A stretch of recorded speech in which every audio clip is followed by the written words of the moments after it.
আসসালামু আলাইকুম, welcome back to my channel. কেমন আছেন সবাই? আশা করি ভালো আছেন। আলহামদুলিল্লাহ আমিও ভালো আছি। আজকে আপনাদের সাথে শেয়ার করব লোভনীয় একটি খাবার, আমার খুবই পছন্দের একটি রেসিপি, চিংড়ি মাছ ভুনা। তো চলুন মূল উপকরণে চলে যাই।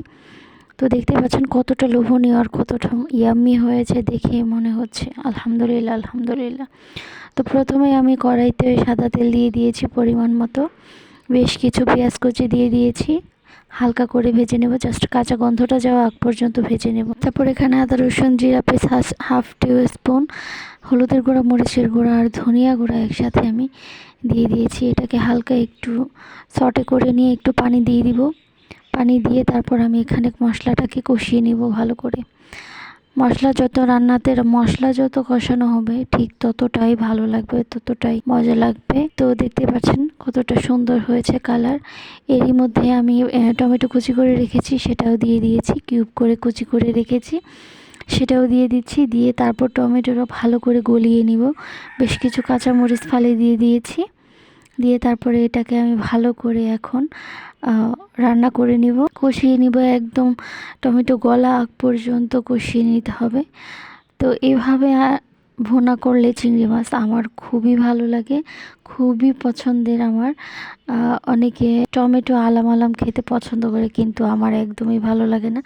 টমেটো একদম গলে গেলে সেই টমেটো তরকারি খেতে আমার কাছে খুবই ভালো লাগে, অসাধারণ ভালো লাগে। তো যাই হোক, দেখতে পাচ্ছেন কথা বলতে বলতে আমার কষানো হয়ে গিয়েছে। এই পর্যায়ে আমি চিংড়ি মাছগুলো দিয়ে দিয়েছি।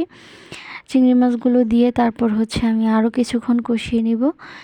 কিছুক্ষণ কষিয়ে নিয়ে তারপর আমি হালকা করে একটু করে পানি দিয়ে দিব ঝোলের জন্য। ঝোল না, মানে চিংড়ি মাছটা সেদ্ধ হওয়ার জন্য অল্প কিছু পানি দিয়ে দিব, অ্যাড করে দিব। তো দেখতেই পাচ্ছেন, এখনই দেখে মনে হচ্ছে কতটা সুন্দর আর কতটা লোভনীয় মনে হচ্ছে। আলহামদুলিল্লাহ আলহামদুলিল্লাহ, খেতেও খুবই ভালো হয়েছে।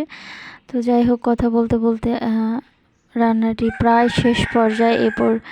আর আমার চ্যানেলের কোনো ভিডিও ভালো লেগে থাকলে অবশ্যই লাইক কমেন্ট সাবস্ক্রাইব করে দিবেন। যারা অলরেডি করে ফেলেছেন তাদের সবাইকে অসংখ্য অসংখ্য ধন্যবাদ। যারা এখনও করেনি প্লিজ প্লিজ আমার চ্যানেলটিকে সাবস্ক্রাইব করে দিবেন, পাশের বেল আইকনটি বাজিয়ে দিবেন। সবাইকে অসংখ্য ধন্যবাদ পুরো ভিডিওটি দেখার জন্য।